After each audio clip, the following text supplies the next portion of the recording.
This video is made possible by Dropbox Essentials. I paid him over $12,000 for one-on-one coaching. I still wake up like very early. I'm like a 4:30, 5:30 person. My weddings right now start at $4,500. I would expect no income for anywhere between like 6 to 12 months. Hey guys, it's Charlie. I'm here in sunny Southern California. In today's video, I'll be interviewing 4 successful solopreneurs, asking them for advice on how they started their own businesses. Now, most of my guests had a 9-to-5 job before going into entrepreneurship. So if you are looking to start your own business, then you're gonna find this video extremely valuable. Every single interview was a mini mentor session basically. And so I really hope you guys find this video valuable. Let's go talk to our guests. So what's your name, age, and what do you do? My name is Allan. I am 28, turning 29 soon, and I'm a freelance Braze consultant. What does that mean? So Braze is a marketing automation software. I used to work at Braze as a customer success manager, helping my customers learn how to use the product better. And I decided, why not try it on my own? So I went out on my own. I'm doing that as a freelancer, just providing Braze services to marketing teams. How's it been going? 2023 was my first full year, and after finishing that full year, I felt pretty confident. Like, the first 6 months I was a little scared that it wasn't gonna go anywhere, but at this point, like, I don't have those kind of worries anymore. It's more about like, how do I grow the business or scale the business? So How did you get your first, let's say, 10 clients? So they have a customer forum where Braze customers will post questions and like ask for help, and I'm in there replying to every single messages, just making sure my name is out there. After about 6 months, they started becoming like introductions and referrals and inbound leads. What made you decide to take that leap from like leaving your job and then just going out on your own? One, I was starting to get a little tired of like being limited to, only like one promotion a year, and that paired with just, I've always been curious. I was like, I want to try it. I want to try starting my own business. I pulled the trigger and went for it. What do you charge for your services? I have 2 services that I offer. One is like a very small 5 hours a month retainer for $1,500 a month. And then the other one is a little bit more of a dedicated, like a part-time like team member service, where that one is $9,000 for 4 weeks. Would you be willing to share like how much money you make in a year or in a month? For all of 2023, my revenue was around $175K for the year. But I wouldn't say I have like a consistent monthly revenue. Some months are great, some months are a little bit slower. What would be your advice for someone that's looking to get into entrepreneurship and they don't really know what they want to do? Just try it. I think a lot of times we can be kind of stuck behind our thoughts and scared to take action, but we just have to pull the trigger, take a risk, and go for it. Otherwise, you'll just never know what it can lead to. You may always be able to go back to finding a job that's similar to what you had, but you're not gonna have this entrepreneurship opportunity if you don't try it. What are some high value skills that you think people should learn? Sales, I think being able to sell yourself is really important, as well as like using your resources, like being able to know where to turn for questions and just soaking up as much information as possible from other people who are running businesses. What are some of the highest ROI activities that you do? So lately I've been posting a lot of YouTube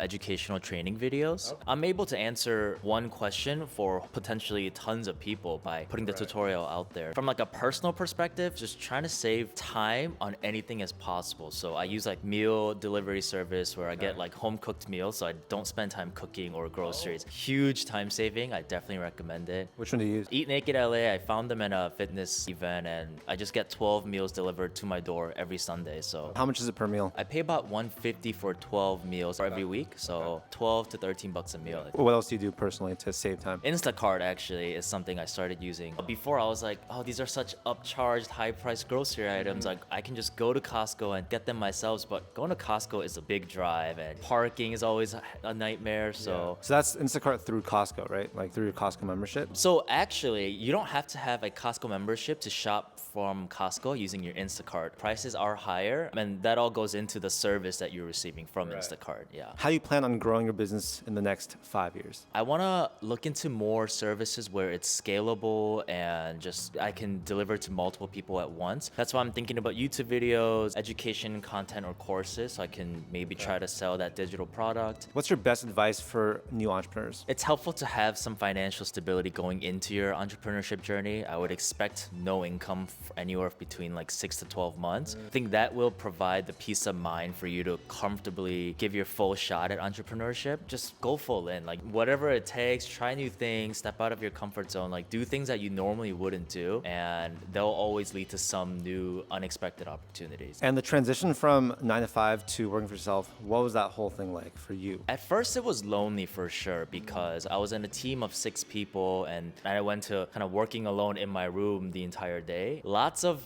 walk breaks around my neighborhood just to get some air and movement. Yeah, just staying really active, physical, and just taking care of like mental space for sure. Any final advice you want to give the audience? Everyone should try starting a business at one point in their lives. It's really a satisfying and freeing experience. It's been pretty life-changing for me, and I really recommend it to other people. Thank you so much. Now, before I talk to the next person, I want to tell you about Dropbox Essentials, which can make business a lot easier as an entrepreneur. Back when I was just getting started, it was super hard managing everything going on because I was constantly switching between different platforms. Then I started using Dropbox Essentials, an all-in-one platform that integrates with other tools to manage my business smoothly. With it, you get 3 terabytes of storage, unlimited monthly e-signatures, 100 gigabytes of file transfer, video recording and editing capabilities, and more. One of the capabilities I like is their ability to screen record, which is super useful if you have clients that you communicate with. For example, I can record my screen to teach my COO how to create invoices, and now it saves me a ton of time because it's a video SOP that can be shared with anyone. Another thing I love is their replay tool, which helps when reviewing video content like these YouTube videos. I can upload a video and have a client give feedback directly on the video with timestamps so that I have an organized list of all the revisions. So yeah, whether you're an entrepreneur, solopreneur, or an aspiring business owner, Dropbox Essentials can give you all the tools you need to take control of your content and get your job done. And now let's go talk to the next solopreneur. So what's your name, age, and what do you do? My name is Fatima. I'm 28 and I'm a wedding photographer in Los Angeles. How'd you get into that? I've always had a camera. I was always that kid. I got a camera when I was like 10 years old. Always loved photography, but went to university for a completely different major. And afterwards, I kind of used photography as a little bit of an escape. COVID hit and I was like, okay, well, let's kind of go in full force on this. And absolutely loved it. Never looked back. Do you remember that first paid shoot you did? Oh yeah, it was surreal. It felt really, really awesome because I had a couple of friends who were about to get married and they reached out to me and said, we love your work, we want you to photograph our wedding. And I thought, oh my God, this is it. Like we're finally doing this as a real thing. Can you tell us about some of the challenges you faced? I didn't know how to handle money really well, so I kind of forgot about taxes for a while until tax season came up and I was like, oh no, I have to work extra hard this time to pay my taxes that I didn't pay or that I didn't save up for. How did you get your next 10, 20 clients? Referrals and Google and Instagram. So I learned really early on because I was mentored by other photographers in the industry that working on your website and making it SEO optimized is really important because you need to have multiple streams of people finding you. Creating blog posts that help clients that don't know me at all. You're basically giving value to your audience, which is your future clients, right? 100%, yeah. Okay. So I do blog posts to help with creating wedding timelines, with finding beautiful locations in Los Angeles, stuff like that, but also I have blog posts to show what a wedding looks like in this particular venue, photographed by me. What about Instagram? It's a little bit harder, but once I started posting consistently, tagging the appropriate vendors, that kind of just went out and out. And the more my clients tagged me, the more a different audience saw me, and that kind of spiraled into something where different clients that I didn't know started finding me too. And then how do you get people to spread the word, like word of mouth, referrals? Do a great job. I think that's the best and only way that I do it. And then after a client that I really, really loved working with, after our time has finished, I tell them like, I really loved you, really enjoyed working with you. If you have friends that are just like you, like please send them my way. That's the best compliment you can give me. And how many shoots or clients do you work with every single year? So last year, I think I did 50 shoots. Okay. Last year, it capped out at 10 weddings. And this year, we're starting the year off with 15. How much do you generally charge for like a wedding, let's say? My weddings right now start at $4,500, but it varies. It will vary with what you want. I will customize a invoice towards like a particular client. So what's the most that you've charged for a wedding, let's say? $8,000. It is a stressful job, right? Like I've done wedding photography in the past too. What else are you doing on the back end? So it starts off with the initial inquiry. We do several Zoom calls. They have access to me almost 24/7 if they have any questions. Do the wedding. And then after that is culling, editing, making sure all the photos are in perfect shape for my clients, and I send it their way. Have you ever considered like outsourcing some of the editing or some of the other stuff? No, I find it to be such a personal experience. On the wedding day, it's amazing to be able to be part of the whole thing, and then it's just as amazing to be able to go back home, relive it on my own, and edit it all. What's a piece of advice you want to give to newer entrepreneurs? Be a student first. Absorb everything that you possibly can. Go to a mentor and ask for help. Don't be afraid to ask for help. That's the best way to move you forward in this business. How'd you find mentors? I asked via Instagram. I got a lot of no's, and that's okay. That's the worst that was gonna happen. And then I got a lot of yeses from people in the industry that I looked up to that I really, really loved. We got to sit down several times, have lunch, edit together. Do you have any tips for building a good connection with your clients? Yeah, that initial call might be a little bit nerve-wracking, but go into it knowing they want to talk to you. They would not have gotten on this call if they didn't want to talk to you. If you're going into it thinking, what if they don't like me? What if this? It's gonna stress you out, and it's not going to be helpful at all for anybody. For a new photographer that wants to get into the business, do you have any recommendations in terms of what gear to get? You want to get the cheapest stuff because the first 2 years should just be you learning. Learn your camera, learn how to compose, learn how to properly edit, do all those things. You don't need the most expensive gear to do that. Once you start making money, then upgrade. What does your tech stack look like for running your business? So I use HoneyBook as client communication. That also includes the invoice and contracts. I use Zoom for client calls. PickTime is what I use to deliver galleries. Calendly is what I use to schedule calls and meetings. Lightroom and Photoshop, of course. What do your parents think about what you do?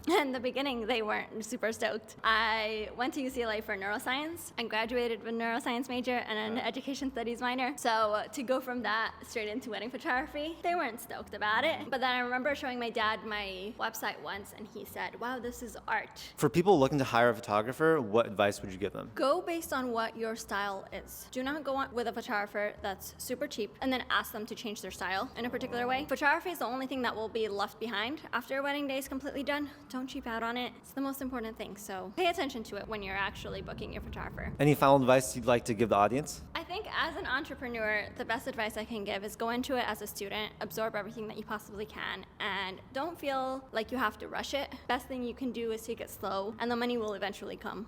It just will. I love that. Thank you so much. All right, so what's your name, age, and what do you do? Blake, I am 25 years old and I am a sales director for a real estate education company. So how did you get into that? Basically, the reason why I'm in sales is honestly, I heard Grant Cardone say that if you want to make a lot of money, you need to be in sales. So I left working at a pizza place. I went to a cold calling firm where I was literally just cold calling a bunch of people, and then I just kept looking for sales opportunities, and eventually I landed here. So what exactly do you do on a day-to-day basis? I take sales calls myself. I sell a $5,000 online coaching program to military service members that want to get into real estate investing and know how to acquire rental properties. So what inspired you to get into entrepreneurship? I grew up broke. My dad was never in the picture. I've never seen a photo of him. Your guess on how he looks is just as good as mine. And my mom, she had a bunch of surgeries, so she couldn't work, and she was on Social Security, and we lived off of like $1,800 a month. I realized getting a regular job probably isn't going to cut it, so I need to try different businesses, and I need to learn how to make money so that my kids don't have to go through what I went through growing up. Can you tell us about some of the things you've tried in the past? Yep, so I have tried marketing agencies where I did Facebook ads for pool cleaning businesses. That failed because I knew how to grow a pool cleaning business, but I didn't know how to get more marketing clients. I've done affiliate marketing. That didn't work out for me. I failed multi-level marketing like I did Primerica, and I just did not like the recruiting model where you just have to recruit, annoy your friends and family. So now you're doing really well. What are some of the things you learned from your journey so far? Be willing to fail and invest in mentorship, because you're going to learn either way. If you try to do everything on your own, you don't know how long it's going to take, and you don't know how much your mistakes are going to cost you. But if you learn from someone that's doing what you want to do, you avoid a lot of costly mistakes. So if I could have went back in time and paid a lot more for mentorship and just focused on like one or two things, I would have. Since you're in sales and I suck at sales, what are some things that I can do to be better at sales? You need to build leads that are warm and nurtured, making sure that they're ready to make an investment that's big, because the result that they're going to get far outweighs what they're investing in the high ticket program, because if that gap doesn't exist, they're not going to buy. If you've ever read the book Way of the Wolf by Jordan Belfort, he creates an entire script for himself, and he makes sure to like test it 5 to 10 different times, and he learns the script inside and out before he goes and talks to someone. So what I would recommend, and what I've done in every single sales role that I've had, is find a proven like framework or sales script that works for you. Basically, you're going to practice that script, make it your own, and then you just follow that framework on every single sales call that you have. So for anyone that is working a 9-to-5 job and they want to get out of that and start working on their own, what would you tell them? You need to learn a skill, right? And I would hear that online so much, like, go learn a skill so that you can become an entrepreneur and make money and make 10K a month and travel the world. And I thought a lot of it was BS. If you can get good at sales, and if if you can get good at marketing, and I think the third one, it's more of a long-term play, but content. I think those are like the three most valuable skills in today's economy that will give you the best shot at leaving a 9-to-5. What's the quickest and best way to learn sales? Watch call recordings of someone selling the thing you want to sell. Where can you find that? If you go to a company that knows what they're doing, they will typically have sales recording calls of the best closer, and literally just model that. If they don't have sales recording calls, if it's like selling cars, just like shadow and watch the best salesperson there and literally copy everything that they do. Could you share with us your favorite book? My favorite book of all time has to be Start From Zero by Dane Maxwell. I've read that book over 25 times. I've actually been able to develop a relationship with the author, and we actually partnered up in a SaaS opportunity. Failed that business too. So if someone is struggling with risk taking, what would you tell them? If you don't want to take risks, do you want to live with regret? And if you're okay with living with regret, then don't take any risks. But if you're not okay with looking at your life when you're 50, 60, 70 years old and wishing that you would have taken risk, well, now you need to muster up the courage to try the thing that you want to try and realize people like Charlie, people like myself, we've had the courage to fail, and we failed many, many, many times. So in terms of closing and sales, how much like revenue have you closed your entire life? I've cash collected over $3 million since June of 2021. What does that equate to in terms of like commissions? 10% commission on average. So what does like an average month look like for you in terms of income? So it varies. Right now I'm in a startup, but average income for a high ticket closer should be anywhere between 10 and 25 grand a month. What's one thing that you wish you started doing earlier? I wish I would have invested in mentorship and coaching sooner. Fun story, when I first got into high ticket sales, I interviewed someone as like an assistant manager and I hired them as a salesperson. A year and a half later, we were both working for Ryan Pineda together, and he had progressed way faster than me as a salesperson, even though I had been in sales for like 3 years longer than him. And I paid him over $12,000 for one-on-one coaching, and I had to humble myself to pay him for mentorship. My ego didn't want to pay him because I'm like, no, I trained him and I taught him. And because I humbled myself, that made me like top 3 closer at Ryan Pineda's and allowed me to do what I did. So I wish I could go back and get coaching sooner. Any final advice you want to give the audience? Follow Charlie Chang and watch all of his videos because I haven't.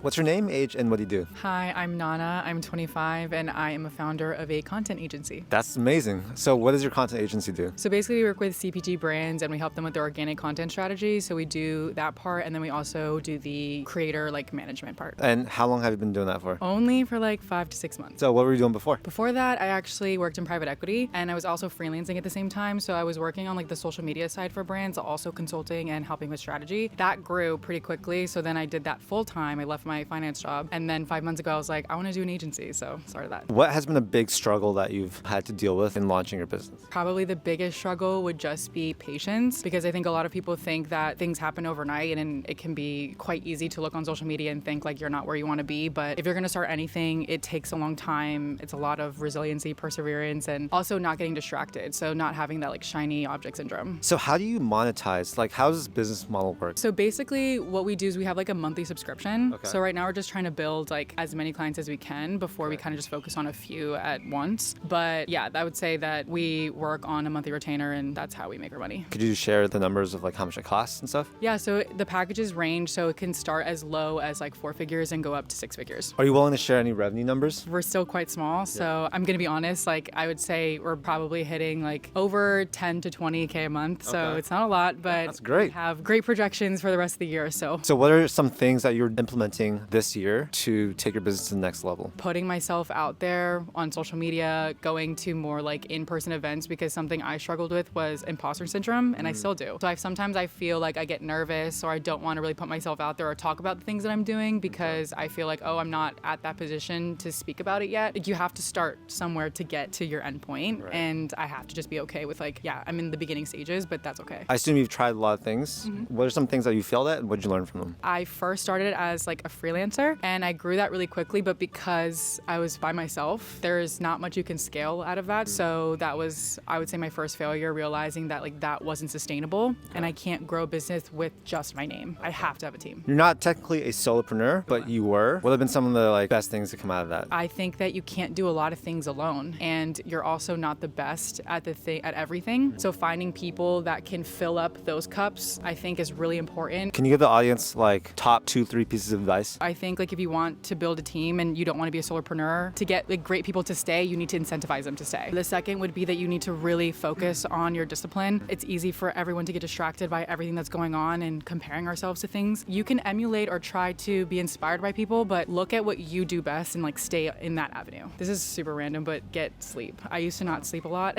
because I thought that I had to work so hard in order to achieve my goals. But if you're not well rested, then you're not going to produce your best work. Recently, I've actually been getting like 8 to 9 hours, and I still wake up like very early. I'm like a 4:30, 5:30 person, but I go to sleep at 8 p.m. and I'm realizing how much clarity I get from that. So that helps a lot. How do you get to bed at 8? That's really challenging. Like, how do you hold yourself accountable to tough things like that? Because I know I'm my best early in the morning, like that's where my brain has the most flow. I have to prioritize that time, and waking up early, inevitably you're gonna get tired earlier. So being consistent with that for my schedule, my routine is very like consistent. Can you share like what you do in the first couple hours of the day? So I wake up between 4:30 or 5:30, depending on where I'm going to the gym. I'll have an hour workout. I like to have a slow morning because I think as a high stress person, like it's easy to want to just get going, but then the anxiety boosts because you're not giving yourself time to like breathe. 8 in the morning, 9 in the morning is like, I'm already in flow. Most people are like just putting their stuff down, like getting it to their desks. I'm already in there. Yeah, I would say that's pretty much my morning, and I'm just like straight through until lunch and then the end of the day. Besides networking, how do you find companies to use your services? Social media. I have my own personal page where I showcase the journey, and surprisingly, a lot of people use that as like a vetting stone to be like, is she someone I want to work with? So if I didn't have a good page or didn't have like good content, they'd be like, I don't know if we trust her. For people that have a company or brand or whatever, and they're looking to use content to scale their business, what advice do you have for them? You need to get really good at storytelling. You could be as value driven as possible in terms of information or education, but why would someone want to listen to you? Like you have to be able to say something interesting by telling a story through your experience. Any last advice you want to give the audience? When it comes to entrepreneurship or even just creating content online, the first thing that people do is that they think about what other people will think. And I used to do that a lot. And I think that just prolongs the process. If you want to do something great, you got to put yourself out there. You got to be bold. So Love that. Thank you so much. So hopefully you guys enjoyed the video. If you guys are thinking about starting your own business, I do want to say it's been one of the best things I've ever done in my life. If you have that entrepreneurial itch, you have to chase it. And so hopefully this video inspires you. It just really shows you that you don't need to build a huge company all by yourself at the start. Rather, solopreneurship, being your own boss, this is a great way to get into business. It's exactly what I did. It's what all these people did. And yeah, life is just so much better when you're an entrepreneur. If you guys got at least a little bit of value from this video, consider subscribing to the channel. I do a ton of videos just like this, and my whole goal is to help you guys become financially successful doing the things that you want to do. Thank you so much for your time, and I'll see you in the next video. Peace.